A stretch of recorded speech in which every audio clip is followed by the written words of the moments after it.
tinggal di rumah bareng Padi. Ini foto saya sama Kondoto.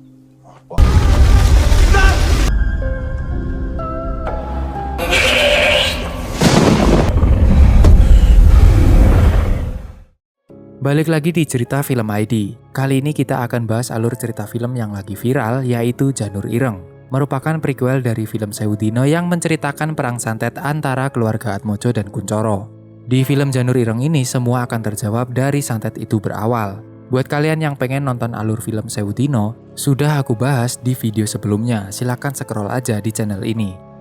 Sebelumnya video ini mengandung spoiler atau membahas alur cerita dan gunakan headset kalian biar lebih maksimal. Oke, langsung gas. Cerita berlatar di Jawa Timur tahun 97. Di salah satu rumah kecil ada seorang perempuan bernama Intan Kuncoro sedang merayakan ulang tahun kakaknya bernama Sabdo Kuncoro. Juga ditemani seorang perempuan bernama Erna. Tak lama kemudian, Erna harus berpamitan karena ia harus berkemas untuk acara study tour sekolah yang akan berangkat nanti malam. Di sini diceritakan kalau Intan dan Sabdo hidup susah hingga Intan sendiri tidak bisa melanjutkan sekolah karena terkendala biaya. Aku mau sekolah lagi, habis itu aku kuliah, dapat kerja yang bagus. Selain itu, Sabdo terlihat kalau dia menyukai Erna. Kemudian Intan memberikan sebuah hadiah jam tangan peninggalan ayahnya dulu yang sekarang sudah diperbaiki oleh Intan demi membuat kakaknya bahagia. Lamaran. Lamaran? Lamaran kerja. Iya. Malam pun tiba. Saat Sabdo tertidur, ia dikagetkan oleh suara berisik dari arah dapur. Setelah dilihat, ternyata ada seekor kambing bandot bermata merah yang sedang menatap dirinya. Namun setelah dilihat lebih dekat, kambing tersebut sudah menghilang. Sabdo tidak terima dengan kejadian itu. Dia keluar dan mencari siapa yang sudah melakukan teror tersebut. Namun tiba-tiba, kepala kambing yang dipegang olehnya berubah menjadi kepala Intan. Setelah itu, seketika rumah Sabdo sudah terbakar dilahap oleh api dan film pun baru dimulai. Intan! Intan!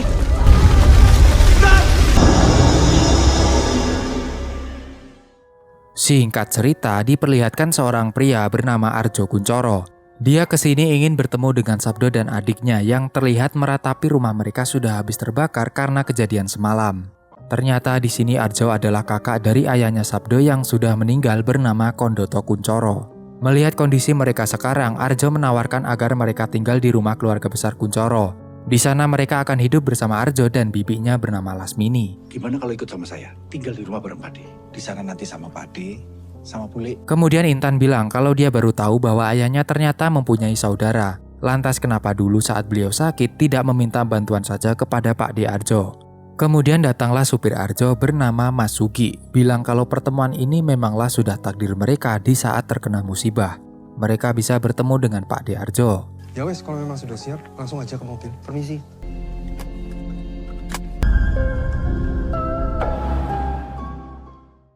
Sampainya di rumah keluarga Kuncoro, mereka sangat terheran-heran dengan besarnya itu rumah. Mereka sangat tidak menyangka kalau akan hidup dan tinggal di sana. Kemudian mereka bertemu dengan Bibi Lasmini. Dia ini adalah adik dari Kondoto.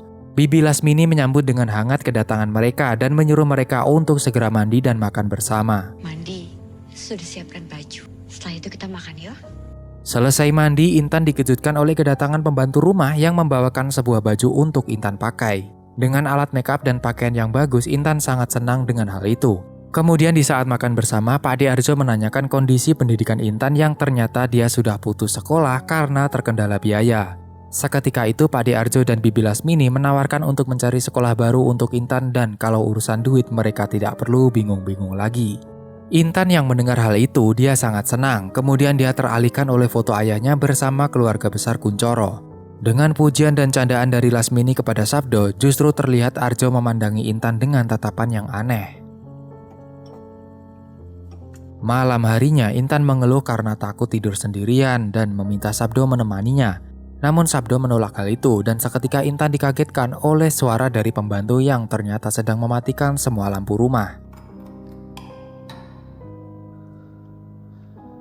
Tahu akan hal itu, Intan segera masuk ke dalam kamar dan beranjak untuk tidur. Tapi belum lama merem, tiba-tiba dia dikagetkan oleh suara yang ada di pojokan kamar. Setelah menyalakan lampu dan tidak melihat apa-apa, tiba-tiba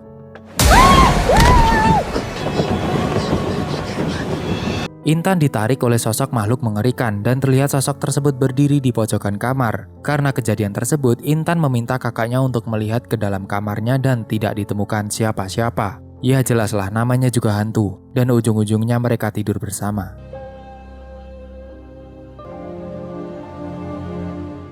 Besok paginya Intan masih kepikiran dengan kejadian semalam dan ia merasa kalau rumah tersebut terasa sangat aneh. Tak lama kemudian mereka mendengar suara pecahan piring yang ternyata Bibi Lasmini sedang kepleset dan hidungnya mendadak mimisan. Bu. Gak apa-apa, Bu. Malam harinya Sabdo yang enak-enak tidur dibangunkan oleh Pak Arjo yang bilang agar segera ganti pakaian dan ada ritual yang harus ia lakukan. Berjalan menuju ke ruangan tengah, ternyata semua sudah disiapkan untuk kedatangan Sabdo. Pak Dirnya bilang ritual ini harus dilakukan agar keluarganya bisa selamat dari bahaya. Kemudian kambing badut datang lagi membuat Sabdo terkejut dan lebih ngerinya lagi dia disuruh menyembelih kambing tersebut dan meminum darahnya. Kemudian Pak Dirnya bilang kalau mulai sekarang dia adalah Canguk Sono, pengendali iblis si kambing bandot.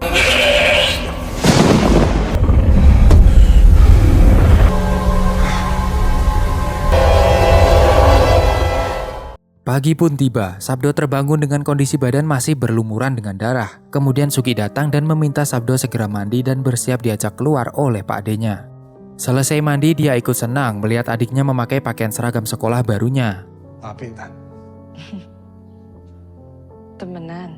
Diperlihatkan sebuah perkebunan sawit yang sangat luas milik keluarga Atmojo dan sekarang sudah dikuasakan kepada Pak Menur Arya. Jadi di sini diceritakan kalau Arjo menawarkan kepada Menur agar membagi pengelolaan kebun sawit bersama-sama. Namun ditolak mentah-mentah oleh Menur yang didasari atas perintah Trahpitu lainnya. Dengan arti lain, Arjo sudah dikhianati oleh keluarga besar Trahpitu. Saya mau mengingatkan pembicaraan kita kemarin. Kalau saya terima tawaran Bapak, itu sama saja saya menjilat kotoran saya sendiri. Dulu dia pernah kerja sama keluarga kita. Abdi dia itu. Kemudian mereka menuju ke rumah Mbah Karso Atmojo, bermaksud memperkenalkan Sabdo anak dari Kondoto Kuncoro. Di sana terdapat pertemuan anggota Trahpitu lainnya mulai dari Mbah Karso Atmojo, Anggodo Prayogo, Ibu Pastika Gayatri, dan Bapak Lingga Condro.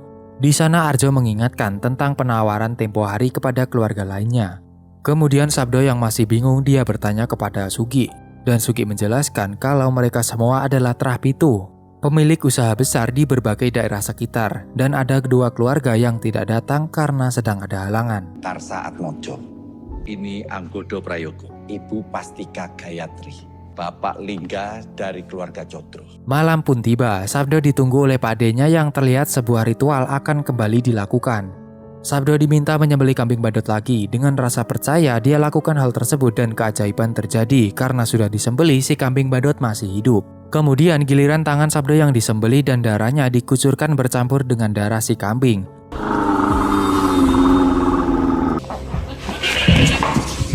Singkat cerita, Sabdo membersihkan luka tangan di kamar mandi.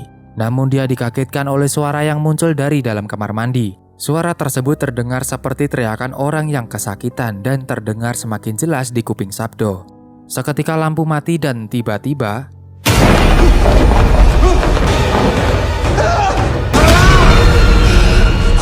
sosok tersebut adalah Pak Menur Arya yang dibunuh oleh sosok Bokolono karena ritual tadi. Sesaat Sabdo takut dengan meremkan matanya. Namun dia kembali dikagetkan oleh bola mata yang ada di tangannya. Seketika dia memanggil Sugi dan Sugi bilang kalau semuanya sudah aman. Wes aman, wes aman. Iki biar Taurus. Loh, Mas, Mas. Mas, Pagi pun tiba, Intan mengkhawatirkan kondisi Sabdo yang terlihat semakin terpuruk. Sabdo juga bilang kalau dia merasa ada yang salah dengan rumah tersebut. Kemudian datanglah Bibi Lasmini mengajak mereka makan bersama. Kemudian Arjo datang langsung mengelus-elus kepala Intan, terlihat rasa kasih sayang kepada Intan dan juga istrinya. kok bengong? Malam pun tiba, Lasmini dibandikan dengan air kembang oleh Arjo. Arjo bilang kalau Lasmini sudah melakukan ritual sangat lama dan mulai sekarang akan ada calon Ranum yang baru. Ranum itu apa nanti akan terjawab di akhir cerita ya guys. Kemudian jawab dari Lasmini kepada Arjo untuk tidak menyentuh Intan sama sekali. Kamu gak akan menyentuh anak itu.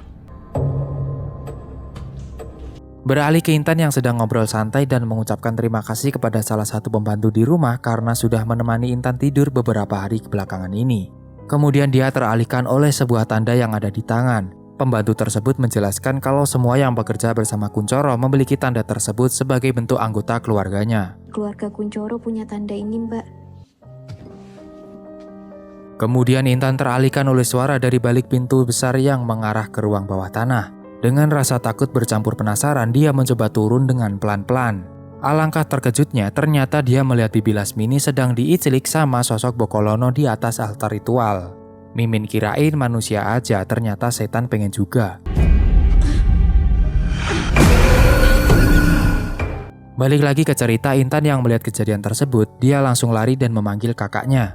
Namun setelah ditinggal sebentar, pintu rahasia tersebut tidak bisa dibuka kembali. Intan menceritakan kalau dia melihat bibinya ada di ruangan tersebut dan sedang diicelik sama si Bokolono.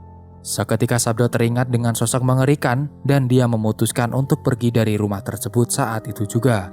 Melayu aja.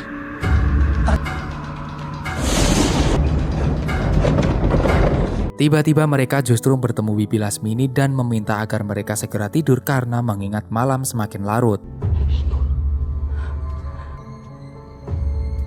Mereka tidak peduli dengan omongan bibinya, mereka tetap bersikeras untuk lari dari rumah, namun semua pintu terkunci. Hingga Intan sendiri dikagetkan oleh jatuhnya helaian daun dan melihat sebuah hamparan ladang tebu dari arah cermin. Sesaat Intan menjadi kebingungan dan terdiam, tiba-tiba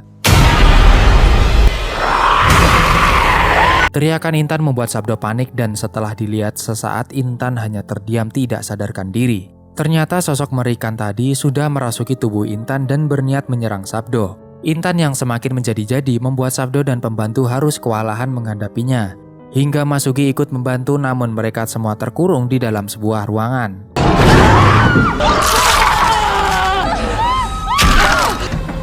Intan, bukan Mas! Sabdo terus berusaha mendobrak pintu ruangan dibantu bersama Pak D-nya. Terlihat ruangan sudah berantakan dan Fatih diharuskan tewas saat itu juga. Intan yang sudah tersadar ada di bawah meja dan ditenangkan oleh kakaknya. Namun tiba-tiba dia kembali kerasukan dan berniat membunuh Sabdo. Pak Diarjo mencoba membantu namun harus terluka karena gigitan Intan.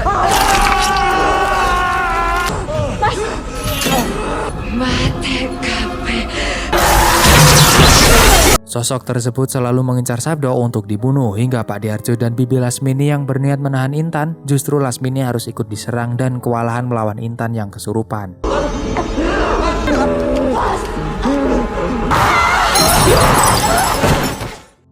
Ternyata Sabdo diincar karena dia adalah Canguk Sono, pengendali iblis Bokolono. Kemudian Pak Diarjo menyiramkan air kembang kepada Intan agar Intan bisa tersadar. Singkatnya, Intan masih belum sadar dan diikat di dalam kamar atas perintah Pak Diarjo.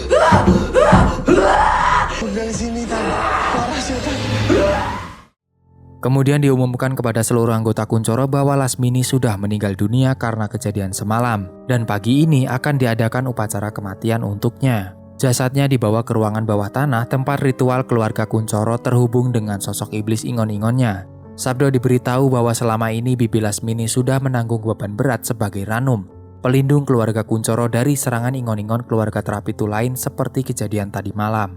Kenapa Intan bisa kena serangan, Pak De? Karena bulimu ini sudah melemah. Tuan keluarga Kuncoro.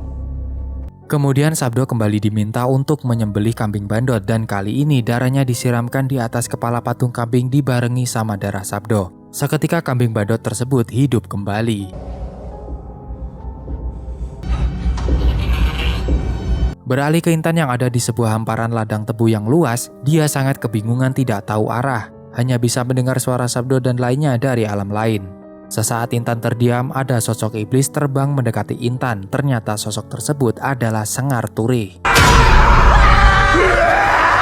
Seketika Intan tersadar dan memanggil Sabdo dengan napas ngos-ngosan.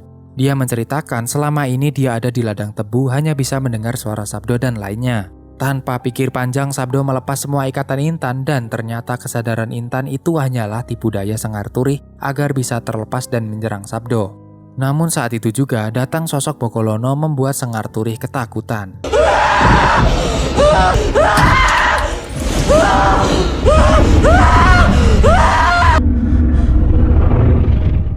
Kemudian Mas Sugi membungkus sebuah jantung yang dilihat oleh Sabdo dan mengajaknya ke sebuah tempat. Ternyata mereka menuju ke rumah Mbah Karso Atmojo. Seketika Sugi menunjukkan simbol keluarga Kuncoro dan Mbah Karso menyuruhnya untuk menghapus simbol tersebut. Kemudian Mbah Karso bicara kepada Sabdo dan di sini terjadi plot twist. Ternyata selama ini Sugi adalah orangnya Mbah Karso yang diperintahkan untuk menyelinap di keluarga Kuncoro dan menyelamatkan Sabdo beserta adiknya dari kebejatan Arjo Kuncoro. Mbah Karso juga menjelaskan bahwa syarat menjadi Ranum harus menikah dengan garis keturunan yang sama, alias Intan harus menikah dengan Arjo, pak adenya sendiri. Itulah mengapa ayah Sabdo pergi meninggalkan keluarga besar Kuncoro karena dia menolak tradisi sesat keluarga tersebut. Tambahnya kalau ternyata kebakaran di rumah Sabdo adalah rencana dari pak adenya sendiri, agar Sabdo dan Intan terdesak dengan keadaan dan akan hidup bersama Arjo. Kemudian Mbah Karso memperlihatkan salah satu pembantunya yang tewas mengenaskan karena serangan dari Bokolono.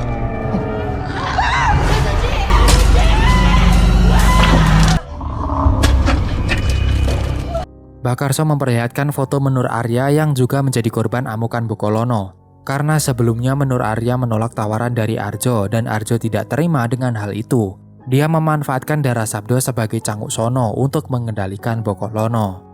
Selain itu ternyata kalau Intan dijadikan Ranum dia harus melayani iblis Bokolono seumur hidupnya. Kemudian Mbah Karso menjelaskan ada sebuah cara untuk menghentikan Arjo, yaitu dengan mengirimkan santet sakti bernama Janur Ireng.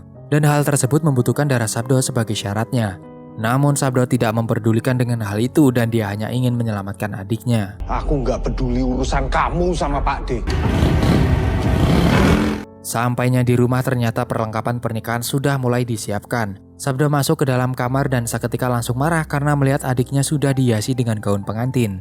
Sesaat Pak D Arjo datang dan langsung main hantam kepada Sabdo. Arjo bilang kalau bapak mereka adalah orang yang bodoh. Diberi kekayaan yang besar justru tidak mau dan memilih pergi dari keluarga Kuncoro. Parahnya lagi ternyata Lasmini dibunuh oleh Arjo agar dia bisa segera menikah dengan Intan dan mendapatkan Ranum yang baru. Mengetahui kebenaran tersebut, Sabdo langsung baku hantam bersama Pak D-nya. Mana kamu itu yang melindungi keluarga kita?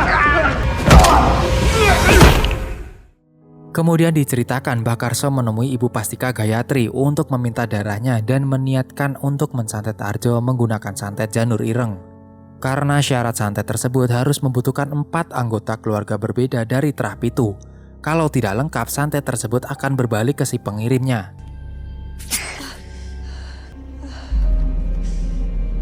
Singkat cerita, pagi itu pernikahan akan dilangsungkan di rumah Arjo. Di lain sisi, karena kalah, Sabdo diikat di dalam ruangan bawah tanah bersama Intan yang tak sadarkan diri. Di dalam acara pernikahan tersebut, Arjo mengumumkan bahwa akan ada Ranum yang baru sebagai pelindung keluarga Kuncoro dan ritual sekte dimulai saat itu juga.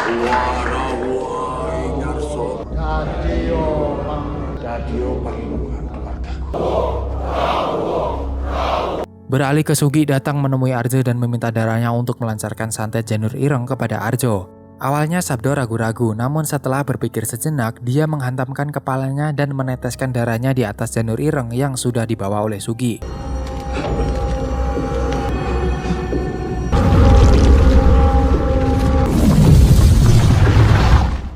So, ketika santet tersebut langsung bereaksi, dimulai dari daun janur yang menghitam dan satu persatu anggota Kuncoro badannya gosong seperti zombie.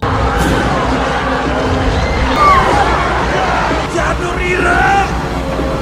Kemudian Intan tersadar dan niatnya Sugi mau bantu Intan, justru sosok Bokolono datang membuat dia harus lari ketakutan meninggalkan mereka berdua. Intan semakin panik dan tubuhnya dipaksa oleh Bokolono untuk melayaninya. Untungnya Sabdo bisa melepas ikatan talinya dan mengusir Bokolono dari hadapan Intan yang nyaris diicelik sama iblis bejat. Lepasin itu guys, gue serampung mas. Lepas.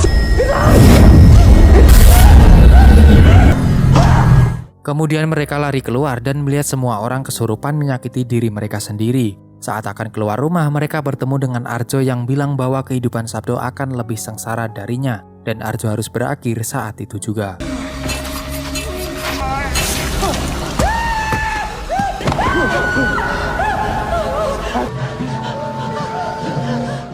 Saat mereka sudah di luar rumah, tiba-tiba Intan ikut kesakitan dan tubuhnya berubah menghitam. Sabdo yang berniat mau pergi bersama adiknya, dia bertemu dengan Mbah Karso dan bilang kalau santet Janur Ireng akan mengenai semua anggota keluarga Kuncoro terkecuali Sanguk Sono. Jadi di sini terjadi pengkhianatan dan penjebakan dari Bakarso kepada Sabdo. Ditambah ternyata Sengarturi yang ada di tengah cerita adalah kiriman dan ingon-ingon dari keluarga Atmojo.